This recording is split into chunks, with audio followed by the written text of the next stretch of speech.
अस्सलाम वालेकुम, मैं हूं रेहान तारिक और आप देख रहे हैं दास्ताक। मौलाना फजलुर रहमान असम्बलियों को जाली करार दिया करते थे और वो अब भी इस पार्लियामान पर सवाल उठाते हैं, लेकिन अब मौलाना ने मुल्क की माशी और सिक्योरिटी सूरत हाल के पेश नज़र अपने मौक़िफ़ में लचक पैदा की है।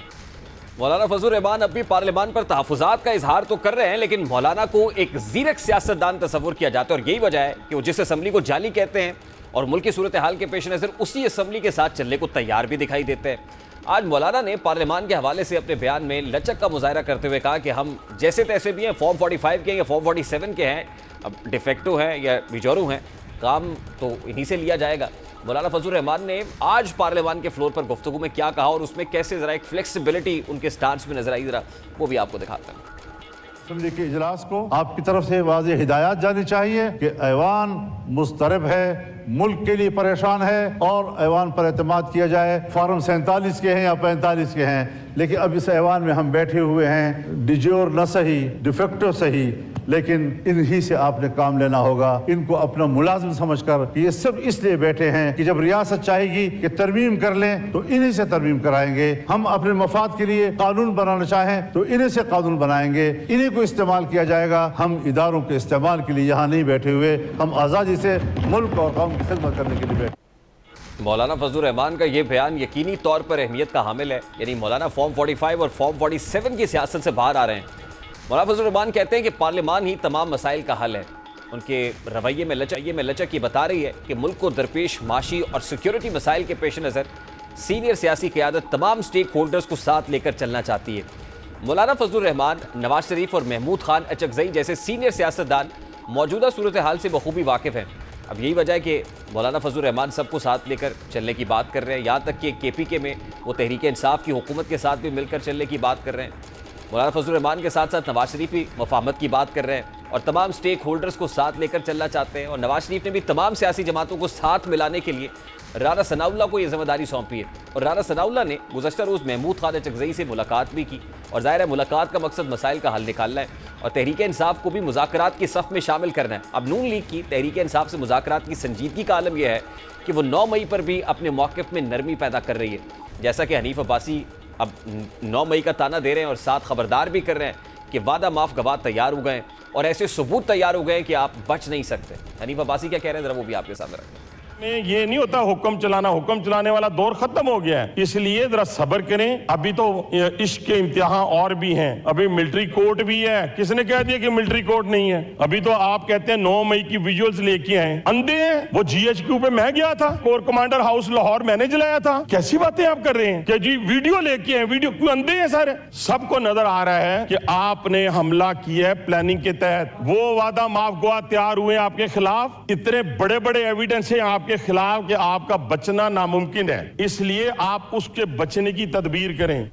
अब नून लीग में भी 9 मई को लेकर अलग अलग राय पाई जाती है, लेकिन नवाज शरीफ क्लियर है कि सियासी जमातों से मुज़ाकरात करके ही मुल्क की मसाइल का हल निकलेगा, क्योंकि मईशत चलाना अब किसी एक सियासी जमात के बस की बात नहीं है। सबको मिल बैठ कर मईशत को बेहतर करने के लिए एक मजबूत लाएमल देना पड़ेगा। और अच्छी बात यह है कि हमारी सीनियर लीडरशिप क़यादत को अब भी इसका अच्छे से इदराक है, इल्म है, लेकिन क्या तहरीक इंसाफ भी हुकूमत के साथ मुज़ाकरात के लिए तैयार होगी, यह हम सवाल है। क्योंकि बानी PTI तो सिर्फ इस्टेब्लिशमेंट से मुज़ाकरात करना चाहते हैं। बैरिस्टर गौर ने तो बानी PTI का यह पैगाम भी मीडिया तक पहुंचाया था कि नून लीग और पीपल्स पार्टी तमाम सियासी जमातों से इत्तेहाद हो सकता है। ने आज एक बार फिर अदा किया है कि Pakistan Peoples Party, Pakistan PMLN और MQM के अलावा सारी पार्टियों के साथ हमारा इत्तेहाद हो सकता है। वो इत्तेहाद अदलिया की आज़ादी और मैंडेट चोरी के खिलाफ होगा। वो इत्तेहाद रूल ऑफ लॉ लाने के लिए होगा। वो इत्तेहाद इस बात को इंश्योर करेगा ताकि आइंदा कोई भी इलेक्शन कोई भी किसी भी तरीके से भी चोरी ना कर सके और रिगिंग ऑफ द इलेक्शन हमेशा के लिए हम बंद कर सके। अब इस सब के बीच अख्तर मेंगल को भी मनाने की कोशिश की जा रही है। ऑपोजिशन भी अख्तर मेंगल को मनाने की कोशिश कर रही है। हुकूमत की तरफ से राना सनाउल्लाह साहब आज अख्तर मेंगल साहब की रिहाइशगाह पर गए और उनके साथ डॉक्टर तारिक फजल चौधरी भी थे। राना सनाउल्लाह साहब जब गए तो क्या स्टेटमेंट दिया, ज़रा सबसे पहले वो आपके सामने रखते हैं। वो कल इस्तीफे वाली बात की है, पार्लियामेंट से ये रिक्वेस्ट की है। रिव्यू पिटीशन जो है वो हमने दाखिल कर दी है। अच्छा। और हमारी रिव्यू पिटीशन को उन्होंने रजिस्टर्ड कर लिया है। अब उसके ऊपर आर्गूमेंट्स होंगे और हमें पूरी उम्मीद है कि हमारी पिटीशन जो है वो एक्सेप्ट होगी। हमें उनका बेपनाह एहतराम है और हम चाहते हैं कि जमहूरी जदोजहद में बलूचिस्तान के हुकूक और बलूचिस्तान की महरूमियों से मुतल्लिक जो उनका किरदार है वो बड़ा तवाना, बड़ा ताकतवर उनका किरदार है, उनकी बड़ी ज़ोरदार आवाज़ है, वो जो है पार्लियामेंट में मौजूद रहनी चाहिए। तहरीक इंसाफ अख्तर मेंगल के हवाले से क्या कह रही है, ज़रा वो भी दिखाकर। गुजर रही है तो मैं नहीं समझता ये कोई अच्छा काम है कि आप रिजाइन कर ले। मेरी बात होगी, आप रिकंसिडर करें, आप असम्बली का फोरम ना छोड़े, असम्बली में रहेंगे, बात होगी तो जो भी मसला होगा वो इंशाल्लाह ताला इवेंचुअली हल हो जाएगा। आप अपना फैसला वापस ले लें। उसने कमिट किया कि हम मशवरा करूंगा, सोचूंगा उसके ऊपर, लेकिन 5 बजे हमारे इलाज की मीटिंग है, उसमें वो हाजिरी देंगे, फिर उसके अंदर जो है ना वो अपना फैसला करेंगे। हम ऑलरेडी लगे हुए हैं और हम मशावरत कर रहे हैं कि बलूचिस्तान के ऊपर जो है ना एक ऑल पार्टी कॉन्फ्रेंस बुलाई जाए, लेकिन वो हम अब एजेंडा पे रखेंगे अपने अलायंस में। अगर वो अप्रूव करते हैं तो हम इस पे इंशाल्लाह ऑल पार्टी कॉन्फ्रेंस बुलाएं। जनाब चेयरमैन, जरा उन चीजों के ऊपर नजरसानी करें जिसने सरदार अख्तर मेंगल साहब को कंपेल किया है कि वो रिजाइन दे रहे हैं। उन चीजों को जरा संजीदगी से देखें। अब इस वक्त मुल्क की सियासी मंजरनामे पर पॉलिटिकल स्टेक होल्डर्स की एंगेजमेंट की, नेगोशिएशंस की बातें हो रही हैं, अक्रॉस द टेबल बैठ के मुज़ाकरात की बातें हर तरफ से हो रही हैं। अब इसमें संजीदगी कितनी है? क्या ये हाफ हार्टेडली बात कर रहे हैं या वाकई इसमें कोई ना कोई सदाकत भी है, कहीं ना कहीं को पॉलिटिकल विल जिसको कहते हैं वो भी मौजूद है? बात करेंगे इस वक्त सीनियर सहाफ़ी तज्ज़ियाकार हफीजुल्लाह नियाज़ी साहब ने भी ज्वाइन किया है। अस्सलाम वालेकुम नियाज़ी साहब, बहुत बहुत शुक्रिया आपके वक्त के लिए। सबसे पहले तो बड़ा सादा सा सवाल है, क्या हुकूमत वाकई तहरीक इंसाफ से इंगेज करने में संजीदा है? क्योंकि एक तरफ राना सनाउल्लाह साहब को टास्क मिला हुआ है, दूसरी तरफ बड़ा हॉकिश सा एटीट्यूड है। ख्वाजा आसिफ स्टेटमेंट देते हैं अगेंस्ट PTI, फिर एहसन इकबाल साहब को लगता है कि टास्क ये दिया हुआ है कि आपने मुज़ाकरात के इस अमल को सबूताज करने में स्टेटमेंट्स देने। तो एक तरफ तो ये है, दूसरी तरफ राना सनाउल्लाह पैरेलल कोशिश कर रहे हैं। तो क्या वाकई कुछ संजीदा अटेम्प्ट है, संजीदा कोशिश है हुकूमत की, या बस ये ऐसे ही है, ये दिखाने को है? मेरा ख्याल है कि एक दूसरे के साथ दो पेच हो रहे हैं सियासी। जो नए का जो हालात पैदा हुए हैं ताज़मीर की गिरफ्तारी के बाद, तो ये पॉलिटिकल लैंडस्केप है तो तब्दील हो चुका है और चंद चीजें बड़ी क्लियर होकर सामने आई हैं। और उसमें एक जो सबसे अहम चीज ये है कि इमरान खान साहब को उन्होंने फाइनली तय कर लिया है कि उसका क्या सलूक करना है, और उसका ऑलमोस्ट बगैर जो है बताए जो बयानिया सामने आए हैं। और इमरान खान ने उसी हवाले से अपनी अपीलें भी की हैं कि जो है मुझे मिलिट्री कोर्ट के हवाले किया जा रहा है, और हाई कोर्ट में लाहौर के, इस्लामाबाद के, और उन्होंने सारी कर दी हैं और वहाँ पर ही क्या बनेगा। लेकिन जो आपका क्वेश्चन है वो ये है कि मेरा अपना ज़ाती ख्याल है कि ये इन्होंने जब से एंगेज करना शुरू किया है ताज़मीर के बाद से, तो मेरा ख्याल है, उनका ख्याल है कि इमरान खान साहब के बाद पार्टी को एंगेज किया जाए, ताकि इमरान खान साहब अगर वो उनको अलहदा डील किया जाए और पार्टी को अलहदा। और पार्टी में चूंकि एस्टेब्लिशमेंट की प्रेजेंस जो है तो बहुत स्ट्रांग है, और थोड़ी स्ट्रांग नहीं बल्कि बहुत स्ट्रांग है इस वक्त तहरीक इंसाफ। टेक्निकली मेरे नज़दीक, मेरी अपनी हिसाब किताब के और मेरे अपने जो मैं कैलकुलेशन है उसके मुताबिक तहरीक इंसाफ टोटल उनकी इस वक्त एस्टेब्लिशमेंट की कब्जा सब्दात में है। इसलिए वो सिस्टम के साथ भी कोऑपरेट कर रहे हैं। खैबर पख्तूनख्वा की हुकूमत में भी रावी चैन लिख रहा है, उनके मुताबिक वो काम कर रहा है। अली अमीन गंडापुर पार्टी की आदत भी उनके साथ बड़ी स्क्रीन है, बड़ी जो है एक ही जिसको कहना चाहिए कि उनके लिए कोई मुश्किलात नहीं पैदा करी बल्कि कफट पैदा की हुई है और उनके मुताबिक ही वो चल रही है। ये बड़ी इंपॉर्टेंट बात आप कर रहे हैं सर। सबसे पहले तो सर जी मुज़ाकरात करवा रहे हैं और ताकि जी ठीक है। सबसे पहले तो सर आप ये कह रहे हैं कि -1 फॉर्मूले पे काम हो रहा है, यानी इसका मतलब ये है कि इमरान खान को माइनस करके रेस्ट ऑफ द PTI जो है उसके साथ बातचीत हो सकती है और उसके लिए कोई गुंजाइश तैयार की जा रही है। यानी PTI बाकी जो बचेगी उसमें कौन लीड कर रहा होगा, मोडालिटीज जो है वो तय करने की कोशिश की जा रही है, अगर मैं ऐसे ही समझाऊं तो। देखिए -1 तो खैर फार्मूला पाकिस्तान के अंदर एक आजमूदा चीज है, उसका तो मतलब यही होता है जब आप किसी के पीछे पड़ते हैं। तो मैं आपको एक दर्जन मिसालें दे सकता हूँ, नवाज शरीफ समेत और भुट्टो साहब समेत और बेशुमार और। लेकिन इस वक्त तो क्राइसिस ये है कि जो आपने फरमाया है कि इस तरह वो ये चीजें ऑलमोस्ट ये तो क्लियर हो चुकी हैं कि इमरान खान साहब जो है उन्हें घेरा हुआ है। इमरान खान साहब एक अरसे से जब से वो जेल में है, तो मेरी अपने हिसाब में इस इमरान खान ने सब ढूंढ ली है, और जो लोग उनको मिलते हैं वो बेसिकली वो इमरान खान साहब के से ज्यादा उनके डांडे कहीं और मिलते हैं, उनकी जो जिसको कहना चाहिए तारे कोई और हिला रहा होता है। सर, नवाज शरीफ बड़े सीजन पॉलिटिशियन हैं, वो बैठे हुए हैं। मौलाना फजलुर रहमान साहब ने आज एक मुदल्लल खिताब फरमाया है असम्बली के अंदर। तो ये जो सीजन लोग हैं, आपको लगता है कि ये फिर बावजूद इसके कि इनको पता है कि ये भी एक्सपीरियंस कर चुके हैं, ये अपने पॉलिटिकल अपोनेंट के साथ ऐसा होने देंगे? नहीं, देखो बात यह कि जी पॉलिटिकल ओपोनेंट के पास ये कि उनके हाथ में कुछ हो। पहली बात तो है कि इमरान खान साहब को ये ऑप्शन नवाज शरीफ साहब ने बेशुमार दफा दिए हैं। नवाज शरीफ साहब ने इमरान खान साहब को हर मौके पे ये कहा है कि आप जो है इनसे चुंगल से निकल आए। 2014 में मार्च में नवाज शरीफ साहब जब वज़ीर आज़म थे इमरान खान साहब के घर चल के गए थे, उनको समझाया था कि सियासतदान मिल के काम करें। फिर उसके बाद फौरन महीने 2 महीने बाद धरना हो गया। अप्रैल जो है 2014 से उसकी तैयारी शुरू हो गई। 1 महीना भी नहीं होता है नवाज शरीफ जो है पूरी टीम के साथ इमरान खान साहब के घर बनी गाला में तशरीफ लाए थे। और फिर आपने देखा 2014 का धरना, फिर उसके बाद 2016 के अंदर लॉकडाउन और पनामा, और इमरान खान साहब जो है शाना बशाना लड़ते रहे। लेकिन असल बात है कि जब नवाज शरीफ साहब ने पीडीएम की एक तहरीक चली थी जो 20 अक्टूबर 2020 में उसका पहले जलसा गुजरांवाला में था, तो नवाज शरीफ साहब ने उसमें खिताब किया था। वो तहरीक मेरे कागजों के अंदर हिसाब किताब में वो एस्टेब्लिशमेंट ने इमरान खान साहब को कमजोर करने के लिए पीडीएम को ऑन बोर्ड करके चलवाई थी। ख्याल था कि अगर इमरान खान साहब ने उनके मुतालबात ना माने, जैसे बुज़दार को हटाना और बेशुमार थे, तो वो उसकी हुकूमत को हटा देंगे। नवाज शरीफ साहब ने उससे पहले जलसे में क्या तकलीफ दी थी? उन्होंने कहा कि इमरान खान से तो साहब से तुम्हारा झगड़ा है ही नहीं, और जो बंदे तहरीक शुरू कराने वाले थे उनके अपने भाई के जरिए या पीपल्स पार्टी के जरिए या मौलाना फजल रहमान के जरिए, तो नवाज शरीफ साहब ने कहा मेरी तो जो शिकायत है जनरल बाजवा साहब आपसे हैं, मेरी तो दुश्मनी जो है ये मेरे साथ तो जो सूरत हाल है जनरल फैज हमीद आपने ये किया। तो इमरान खान साहब ने उसका क्या जवाब दिया? तीसरे दिन बाजवा साहब के साथ खड़े हुए कन्वेंशन सेंटर पे कहते हैं नवाज शरीफ तुम्हारी ये जुर्रत है तुम बाजवा का नाम लो, तुमने ये कैसे हो गया कि तुम जो करप्ट आदमी हो और तुम इसे इनके खिलाफ हो? तो इमरान खान साहब को मैंने भी समझाया, मैंने क्या समझाने का पैगाम भिजवाए कि खुदा के वास्ते ये तुम्हारा अपना गड़ा खोद रहे हो, ये सारे सियासतदान पहले कर चुके हैं। बेनजीर के साथ नवाज शरीफ कर चुका है, नवाज शरीफ साहब के साथ बेनजीर कर चुकी है, तो ये उसमें सब गिरे वो सारे खुद ही हैं, इसमें तुम ही ने गिरना है, तुम्हें पता नहीं है। लेकिन 12 वो लगे रहे। आज ये कि इमरान खान साहब, मेरा नहीं ख्याल कि इमरान खान साहब के पास को बचने की सूरत है, बावजूद है कि इमरान खान साहब नवाज शरीफ का फर्क ये है कि नवाज शरीफ साहब बेचारे तो अब फाड़ेगा सियासत में। वो तो सियासतदान की ताकत क्या होती है? Public support, public opinion. वो मेरा ख्याल है कि इमरान खान साहब ने सबको मार्जिनलाइज कर दिया। लेकिन इमरान खान साहब की ये पब्लिक सपोर्ट काम आएगी ना भुट्टो के काम आई थी, ना नवाज शरीफ साहब काम आई थी, तो इमरान खान साहब कैसे काम आएगी जबकि आगे सामने ताकत है? इमरान खान साहब को सियासत के अंदर तो जो है ना इस वक्त जुमला गैर मुतरदा बना दिया। और ये आप हमारी गलत फहमी है। फौज का डिसीजन इंस्टीट्यूशन का डिसीजन है।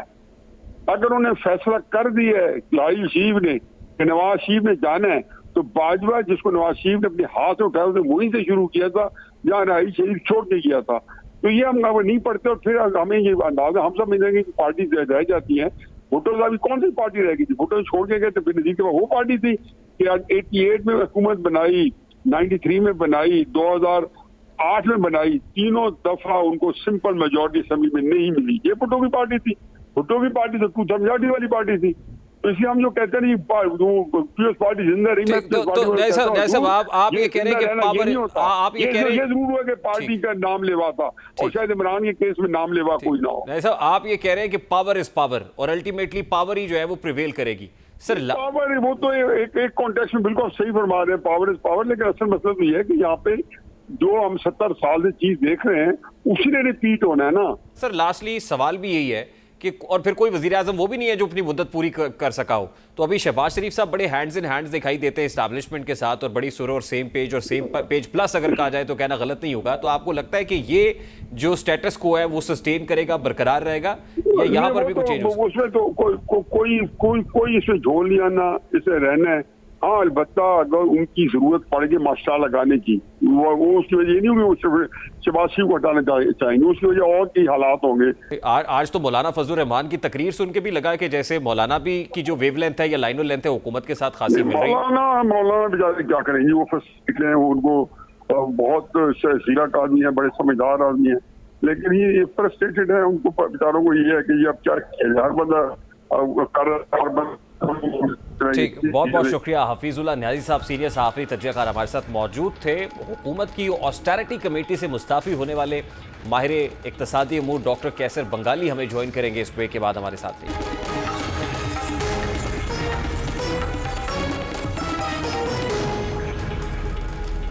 मुल्क की मईशत इस वक्त कर्जों की मोहताज है, लेकिन IMF के साथ $7 अरब का कर्ज मुआहिदा तब तक तय नहीं हो सकता जब तक दोस्त ममालिक कर्ज को रोल ओवर नहीं करते। लेकिन वफाकी वज़ीर ख़जाना मोहम्मद औरंगज़ेब कहते हैं कि IMF प्रोग्राम की मंजूरी आखिरी मराहिल में है, मईशत सही समत में आ चुकी है। मोहम्मद औरंगज़ेब साहब इस हवाले से क्या कहते हैं, ज़रा सबसे पहले उसकी एक झलक आपके सामने रखता हूँ। वाली डिस्कशन है, मैं उसमें जो स्टाफ लेवल एग्रीमेंट है उसको जुलाई में हो गया। इस वक्त we are in advance stages in terms of getting assurances around our external financing, और उसमें हम अब एडवांस स्टेज में हैं, तो इंशाल्लाह ये वक्त पे ये प्रोग्राम जो है एग्जीक्यूटिव बोर्ड से अप्रूव होगा। अब वज़ीर ख़जाना तो सब अच्छा है कि रिपोर्ट दे रहे हैं और कह रहे हैं कि मईशत दुरुस्त समत में है, जबकि हकीकत यह है कि मुल्क की मईशत इस वक्त मुस्तहकम नहीं है। इसको इस्तेहकाम देने और कर्जों से निजात दिलाने के लिए पाकिस्तान को एक्सपोर्ट्स बढ़ाने और सरमायाकारी को फ़रोग़ देने की ज़रूरत है। हुकूमत ने तो यह दावा किया था कि पाकिस्तान को दोस्त ममालिक से अरबों रुपए की सरमायाकारी आ रही है, लेकिन इस सरमायाकारी का फ़िलहाल कोई इम्कान दूर दूर तक नज़र नहीं आता। ऐसे में मईशत कैसे दुरुस्त समत की जानिब गामज़न हो सकती है? क्या वज़ीर ख़जाना आवाम को सिर्फ तसल्लियाँ दे रहे हैं? डॉक्टर कैसर बंगाली, जो हुकूमती अखराजात में कमी के लिए वज़ीर आज़म शहबाज शरीफ की जानिब से तश्कील दी गई किफ़ायतशारी कमेटी के अहम रुकन थे, उन्होंने मईशत और हुकूमत की माशी पॉलिसियों से नाला होकर अपने उहदे से इस्तीफ़ा दिया। इस वक्त माहिर इक़्तिसादी अमूर डॉक्टर कैसर बंगाली साहब ने हमें ज्वाइन किया है, उनसे बात करते हैं इस मामले पर। अस्सलाम वालेकुम डॉक्टर साहब, बहुत बहुत शुक्रिया आपके वक्त के लिए। डॉक्टर साहब, आपने हुकूमत की ऑस्टेरिटी कमेटी से इस्तीफ़ा दे दिया। सबसे पहले तो ये कहिएगा कि ये इस्तीफ़ा आपने किसी दबाव में आकर दिया है, कोई आपको काम नहीं करने दे रहा था, चलने नहीं दे रहा था, तो आपने तंग आके इस्तीफ़ा दिया? कोई ऐसा दबाव नहीं था। जो जिस तरह से कार्रवाई चल रही थी, तो जाहिर बहस में मैं भी हिस्सेदार था, जो भी डिस्कशंस होती थी, और जब मेरे पॉइंट्स जो होते थे वो कहते थे हमने नोट कर लिए हैं, लेकिन जो प्रेजेंटेशन प्राइम मिनिस्टर को की वो उन्होंने वही की जो पहले से तय करके आए थे। और जो एतराज़ मुझे बुनियादी ये है कि 53 गवर्नमेंट ऑर्गेनाइजेशंस को इवेल्युएट किया, non commercial 53 non commercial organisations, और उनमें से 52 को उन्होंने कहा हम रखेंगे, एक बंद करेंगे। तो जब ये करना है तो फिर मैंने बैठ के सिर्फ सुनना था, तो कोई फ़ायदा नहीं है। मैंने सोचा मैं अलग हो जाता हूँ इस। तो डॉक्टर साहब, इस्तीफ़ा वापस लेने के लिए हुकूमत ने राब्ता किया आपसे? नहीं किया है, और मेरा नहीं ख्याल है कि अब वापसी हो सकती है, क्योंकि जो कमेटी का इस वक्त कॉम्पोजिशन है उससे मैं कोई तवक्को नहीं रखता। डॉक्टर साहब, इस कॉम्पोजिशन से आपको क्या इख्तलाफ है? यानी उसमें कौन है जो आप समझते हैं कि हर्डल है, जो एग्जीक्यूशन होने देना चाहता नहीं है? इन मामलात में फर्द का कम दखल होता है। जो जिस पोजीशन लेते हैं वो कहीं से भी अपनी पोजीशन बना के आते हैं। तो मैं नाम नहीं लेना चाहूँगा, ना ये लेना चाहूँगा कि कौन बीच में था। ये जो फैसला प्राइम मिनिस्टर को प्रेजेंट हुआ है, ये कमेटी की तरफ से प्रेजेंट हुआ है, और मेरा जो इख्तिलाफ है वो इस कमेटी के साथ है। और कमेटी के सरबराह तो वज़ीर ख़जाना है sir, if I am not wrong. वज़ीर ख़जाना है जी। तो ज़ाहिर है ये बुनियादी तौर पे तो जो चेयर कर रहा होता है कमेटी, उसकी बहुत बड़ी रिस्पॉन्सिबिलिटी होती है। तो क्या वजह है सर कि वज़ीर आज़म को इस लेवल पर मिसगाइड किया जा रहा है? मैं नहीं कहूँगा, ये तो मैं शायद समझूंगा कि मिसगाइड है, लेकिन वो खुद समझते हैं कि सही गाइड करते हैं, और हो सकता है प्राइम मिनिस्टर भी ये समझते हो कि गाइड सही किया है। मिसगाइड तो मेरा या आपका ओपिनियन हो सकता है ना। ये मैंने ये नहीं कहा कि मेरी जो राय है वो सही है, बाकी सबकी गलत है। लेकिन उनकी राय से मैं इत्तेफाक नहीं करता। सर ये अब बताइए कि ये टेक्निकल एक्सपर्टीज़ का इख्तलाफ है, नज़रियाती तौर पर इख्तलाफ है, क्योंकि होता ही है ना कि इकोनॉमीज़ के जो प्रिंसिपल्स हैं, प्रिंसिपल्स ऑफ इकोनॉमी, उसके ऊपर भी दो इकोनॉमिक एक्सपर्ट्स के माबैन भी कहीं इख्तलाफ आ जाता है। तो ये कोई टेक्निकलिटीज़ पे कहीं इख्तलाफ है, टेक्निकल नौयत का है, या फिर आप ये समझते हैं कि नहीं ऐसा इख्तलाफ नहीं है, इसके बावजूद ये पॉलिटिकल विल ही नहीं है? मेरा ख्याल है टेक्निकल इश्यूज तो वो कभी भी ये फैसला नहीं कर सकते थे अगर टेक्निकल ग्राउंड पे फैसला करते। मसलन वो एक इदारा है जो जब से बना है तब से उनकी कोई कारकर्दगी नहीं है, तो उसको जवाज़ रखना कि ये हम नहीं बंद करेंगे। मसलन दो इदारे हैं, जेम्स एंड ज्वेलरी कॉरपोरेशन और जेम्स एंड ज्वेलरी अथॉरिटी। ये जब से बना है आप खुद भी अंदाज़ा लगा सकते हैं कि पाकिस्तान में ज्वेलरी इंडस्ट्री कहाँ खड़ी है, ना होने के बराबर है। न ज्वेलरी के कोई एक्सपोर्ट में कोई अहम हिस्सा है। लेकिन ये दो इदारे बने हुए हैं। मेरा ख्याल था कि ये अव्वल तो ये हुकूमत का काम नहीं है, और ये अगर है भी तो ये बंद करे। इन्होंने बंद नहीं किया इसको, बल्कि उन्होंने इसको ट्रांसफ़र कर दिया पेट्रोलियम डिवीज़न को। मेरा ये भी था कि पेट्रोलियम डिवीज़न का इससे क्या ताल्लुक़ है जो जेम्स एंड ज्वेलरी से, लेकिन वो फिर भी कर दिया उन्होंने। तो इसमें अब कोई टेक्निकल आर्ग्यूमेंट तो के हवाले से तो न ये रख सकते थे अपने पास, इसको बंद करने की ज़रूरत है, न ये किसी और मिनिस्ट्री को देने का जवाब था। तो डॉक्टर साहब हुकूमत दिखा तो ये रही है कि वो डाउन साइजिंग नहीं राइट साइजिंग चाहती है, और उसके लिए यूटिलिटी स्टोर्स कॉरपोरेशन को बंद करना या फिर PWD के मुलाजमीन सरापा एहतजाज है उस डिपार्टमेंट को बंद किया जा रहा है। तो दिखाया तो यही जा रहा है कि जी हम राइट साइजिंग कर रहे हैं। तो क्या ये सिर्फ ऑप्टिक्स के लिए सिर्फ दिखाया जा रहा है, हकीकत कुछ और है? डाउन साइजिंग, राइट साइजिंग, ये सारे लफाजी है।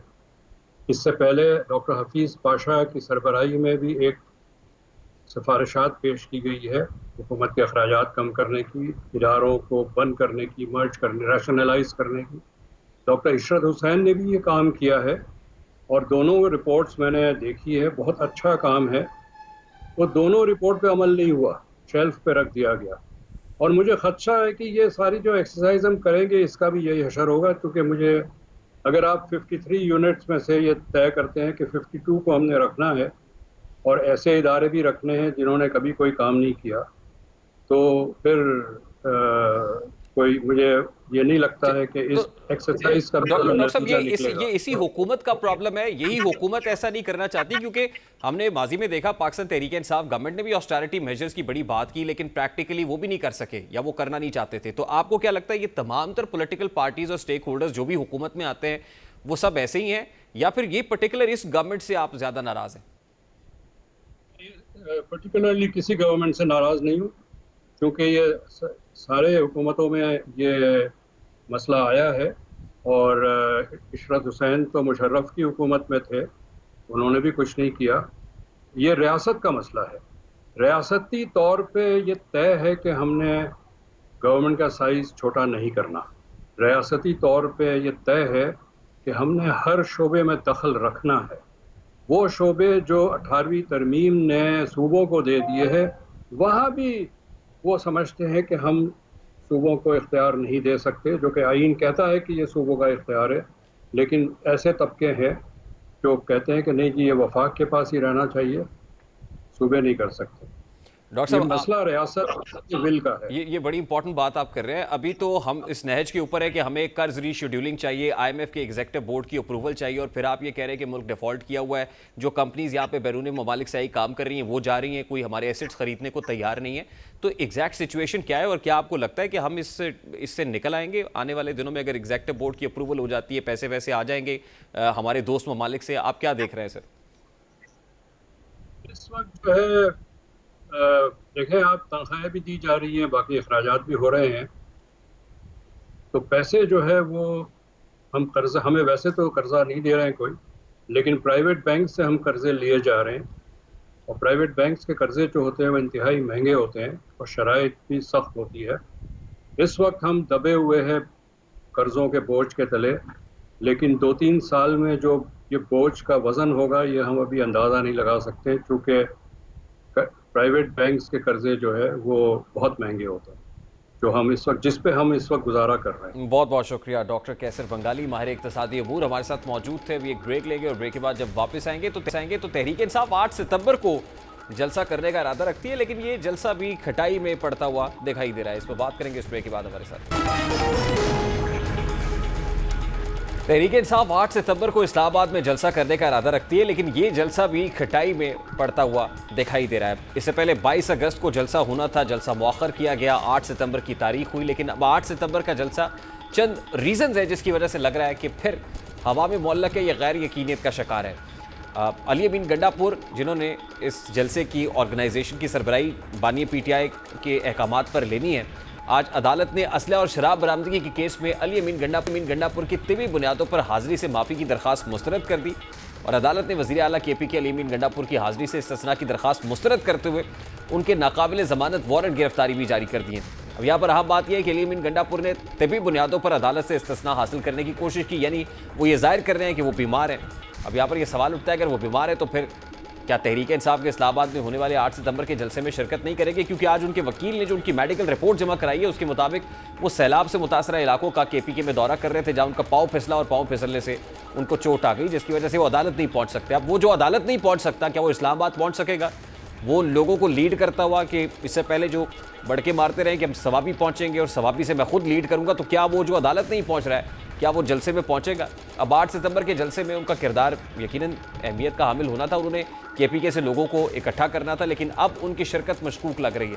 मुमकिन है कि वो जलसे से बचने के लिए बीमारी का सहारा ले रहे हों, क्योंकि अली अमीन गंडापुर पर माजी में भी ये इल्ज़ाम लग चुका है कि वो एक भी जलसा कराने में कामयाब नहीं हो सके। और जाहिर है कि हालिया दिनों में जब तिरनौल जलसा हुआ तो PTI रहनुमा एक दूसरे से उलझते हुए दिखाई दिए और लगता यही है। और फिर अली अमीन गंडापुर ये कहते हैं कि इस्टेब्लिशमेंट के कहने पर किया, और तासुर भी यही है पाकिस्तान तहरीक इंसाफ के बहुत से लोगों के बारे में कि वो विकेट के दोनों तरफ खेल रहे हैं, इस्टेब्लिशमेंट के साथ भी ठीक है और बानी PTI को ये बताते हैं कि वो उनकी रिहाई के लिए कोशिशें कर रहे हैं, लेकिन मामला कुछ और है। अब एक ब्रेक लेंगे, ब्रेक के बाद जब वापस आएंगे तो इंपॉर्टेंट न्यूज़ है पाकिस्तान क्रिकेट बोर्ड से मुताल्लिक, और PCB ने टीम की परफॉर्मेंस को देखते हुए कुछ इंपॉर्टेंट कुछ मैंडेटरी चेंजेस किए हैं। वो क्या है ज़रा इस ब्रेक के बाद बात करते हैं।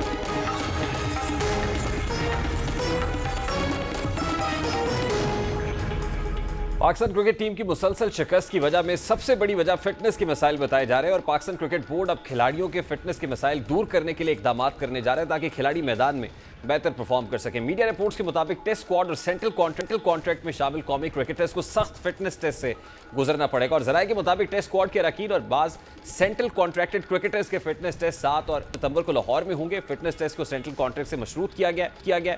सख्त फिटनेस की वजह से कौमी क्रिकेटर्स परेशानी का शिकार भी दिखाई दे रहे हैं, जबकि खिलाड़ियों ने टेस्ट के लिए तैयारी शुरू कर दी है। टेस्ट पास करने के लिए मयार 60% किया गया है, जो आलमी सतह पर 50% है। फिटनेस टेस्ट में बेंच प्रेस है, स्किन फोल्ड है, बेंच पुल स्क्वाट्स हैं और जंप्स शामिल हैं। 2 किलोमीटर ट्रायल रन मुकम्मल करने के लिए 8 मिनट का वक्त मुकर्रर किया गया है, जबकि 3 रन के लिए 10 सेकंड्स का वक्त मुकर्रर किया गया है, जो सिमिलर टू योयो टेस्ट है जो इंटरनेशनली लिया जाता है। तो अब इस सख्त ट्रायल के अंदर से टेस्ट को गुजरना पड़ेगा, फिल्टर होंगे तो तभी सेंट्रल कॉन्ट्रैक्ट हासिल कर पाएंगे। मेरा ख्याल है ये वक्त की ज़रूरत भी है। देखना ये कि किस कदर खिलाड़ियों की परफॉर्मेंस को इंप्रूव करता है। प्रोग्राम का वक्त अपने इख्तिताम को पहुंचा, आपसे मुलाकात होगी इंशाल्लाह कल। अपना रखिएगा ख्याल। अल्लाह हाफ़िज़।